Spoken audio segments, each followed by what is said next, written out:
So, hi guys. So we tried for quite some time to bring Michel directly here, but the thing is, he's really busy right now in Ecuador, in Quito, to work on an amazing project called Flog Society, which stands for Free, Lib, and Open Knowledge Society. It's basically the biggest project led by a government which aims to transition the Ecuadorian economy to open source, free knowledge, collaborative peer-to-peer economy. And Michel has been working on a research project for them for the past 6 months, and he's going to tell us a bit about this and how it goes and what are the opportunities, the challenges in all this. Michel, can you hear us correctly? Yes, I can hear you, but I must say it's not very clear. So, yeah, if you would ask me questions, you'll have to be maybe closer to the computer or something like that. Okay, but we can hear you very quickly, so it's okay for us. Okay. Okay. Okay, so maybe So I'm starting? yeah. So maybe we can start with you just explaining us in 10 minutes, 10, 12 minutes, what's been going on in Ecuador for the past 6 months, and what have you been doing in Ecuador for all this time? Okay, so I will assume that most of the people listening don't know the details, and so we'll give you some institutional background as well. So the basic issue is that countries like Ecuador are still in kind of a neo-colonial dependency. They export raw material with low added value, and they have to import production and consumption goods with high added value, and that's creates a dependency for them. And so one of the policy priorities has been to move from a economy of finite resources to an economy of infinite resources. And one minister in particular, called René Ramirez, who is the Secretary of Innovation, talks about the social knowledge economy. And so this is what we've been tasked with. So the project is called Flock Society Project, Free, Libra, Open Knowledge Society. And it's funded by 3 government institutions: the Ministry of Knowledge, the Secretariat of Innovation, and the public university where I'm working, which is called IAEN. And what they have asked us to do is to make a generic transition plan and about 15 specific policy frameworks for a transition to an open knowledge common society. So this is what we've been asked to do. So we have a research team with 7 people, and 6 of them are not Ecuadorian. And we are just basically finished since the 1st of April with putting our documents online. So just to tell you maybe what it means. So imagine that for every domain of the economy, we would have a commons. An open education commons, an open science commons, an open knowledge commons, for agriculture, for industry, etc. So what we did is we looked at 3 things. One is the feeding mechanisms. For example, if you want open education, you need open educational resources such as open textbooks, open courseware, MOOCs, and how can we get this? How can we stimulate the production of this open educational knowledge in this country? Material conditions, that's the second thing we look at. If you move, this is just an example, if you move from proprietary scientific hardware in your science labs in the universities and the schools, and you've moved towards open scientific hardware, which are about 1/8 of the cost of proprietary hardware. So this is quite incredible, and this has been documented by Joshua Pierce, that for nearly all the scientific instruments, this is possible. So you could have 8 times more students going through a physical open science infrastructure within the educational field, and that would be a tremendous boost here in Ecuador. The third thing we look at is immaterial conditions. So things that you can't touch, basically, right? So think about a finding in university which is too slow. So you have peer-to-peer learning in which is exploding, including new initiatives like the University Khan Academy. And so what we have there is open accreditation and open badges. But there is no connection between the informal learning. So this is a look at how can we find a system for mutual recognition between open accreditation and the formal accreditation system of the universities. So these are just an example of our methodology. Why is this important? Well, these have like Linz in Austria, but what we didn't have until now was a nation, a country committing itself to this kind of fundamental. And I think in this sense, this is quite a historic experiment. And so let me explain what will happen in the future with this project. At the end of May, 27 to 30, we have a summit in Quito, which will have representatives of civil society, of the government's institutions, and experts from Ecuador and abroad. 12 tables. Amongst these tables will be, urban policy, open technical infrastructures. Each of these tables will discuss one or more policy documents, and after 3 days there will be a consensus about, and actually a signed agreement from the government institutions saying, okay, we will do this, this, and this. That's the first commitment. The second commitment is that there will be a pilot project for each table. So there will be 12 pilot projects proposed during that summit. The third commitment is that if these pilot projects are successful, they could be expanded to the 24 provinces.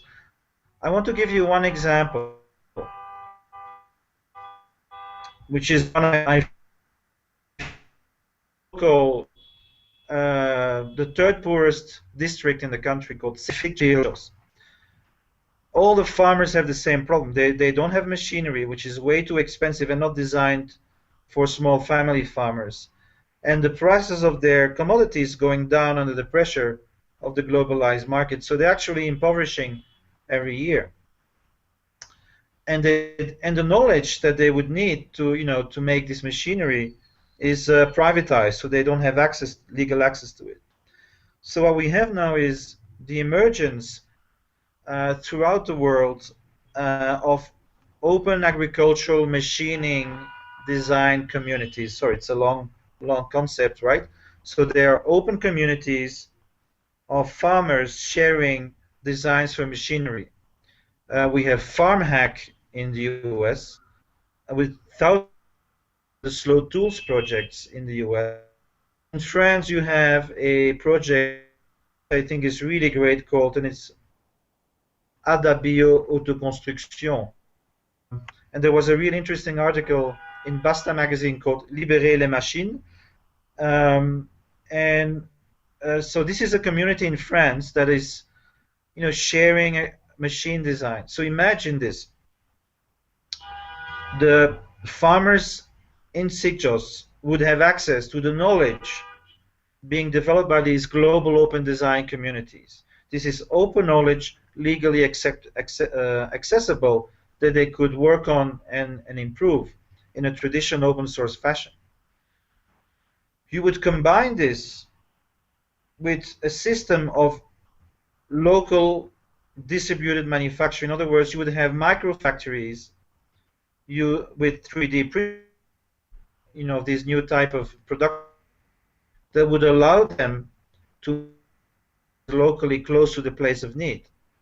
So imagine these machines that are 1/8 of the cost of the Western machines that they can't really afford. Imagine they would have the nutrient dense project, which community scientists and farmers that are mutualizing their research on. So the mayor of Sigjos is actually very enthusiastic about this, and so this will be one pilot project. Is looking if we can develop, a domestic industry of appropriate technology for small farmers, which are 70% of the population. Now, I will conclude by saying that this is not just for Ecuador. This is a project that the first time we are actually making and proposing an integrated transition plan with concrete policies for transition towards a commons-based, sharing-based, open society. Has never happened before, and in this sense, though it's a very challenging project with, we are operating a world of politics. This is a very challenging project, but I think quite an opportunity, not just for Ecuador, but I think it's a geopolitical project. That's my summary. Thank you, Michel. Thanks a lot. Can you hear us? Can you hear me? Yes, I can hear you. Okay.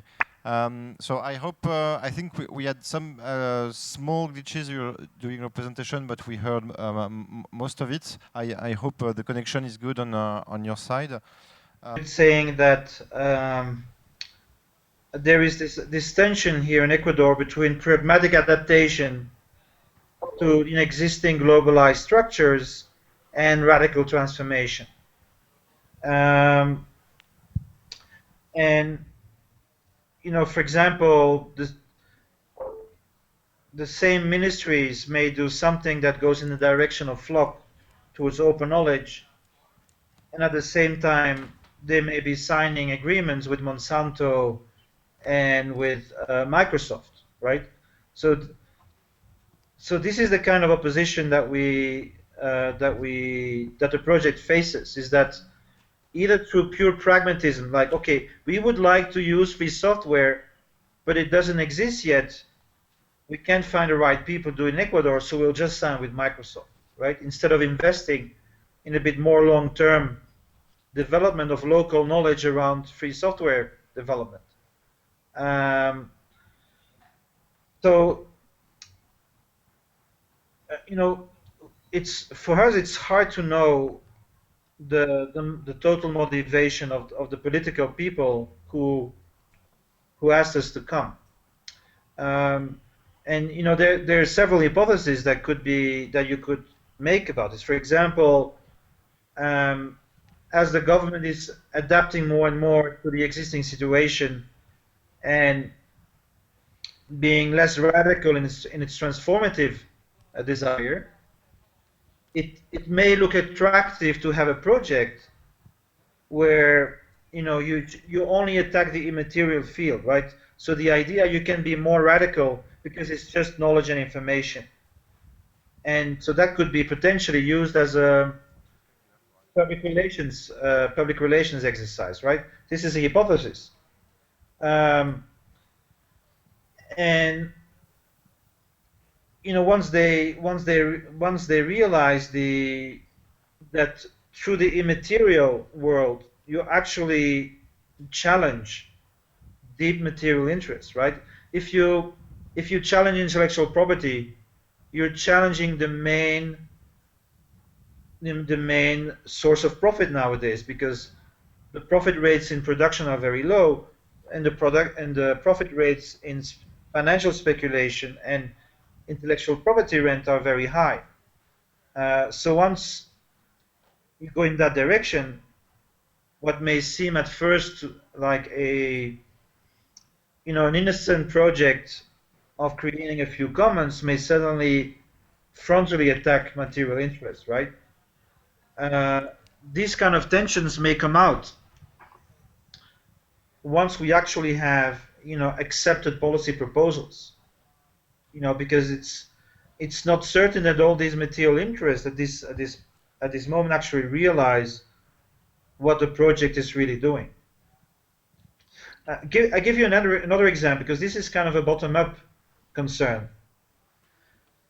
Traditional community, with traditional knowledge in Ecuador, are not very keen on open licenses, because their feeling is, if you have a fully open license, that multinationals would take their medical knowledge, take it out of the country, commercialize it, and they will not see any benefit from it, right?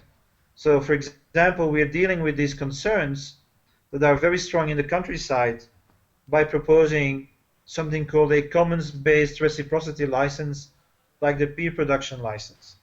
Because this is a license that says, yes, you can share, but if there is no reciprocity, you have to pay for the use of that license.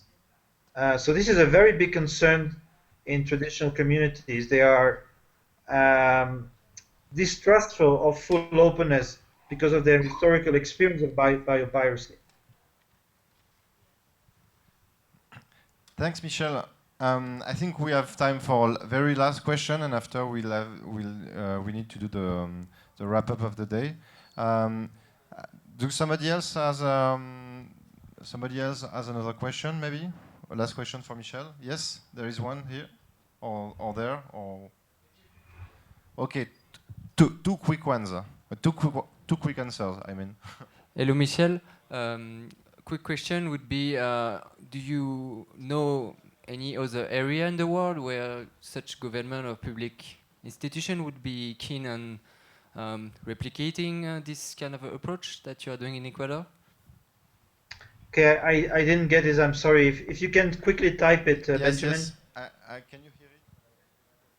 Yes, I can hear you better. Yes.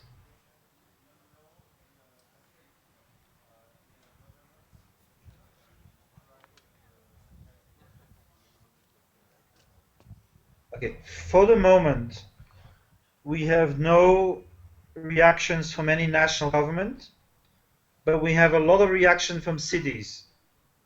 So we have contacts in Seoul, in Medellin, in Italian cities, where people are very keen to know what we're doing, but to apply it on the city level.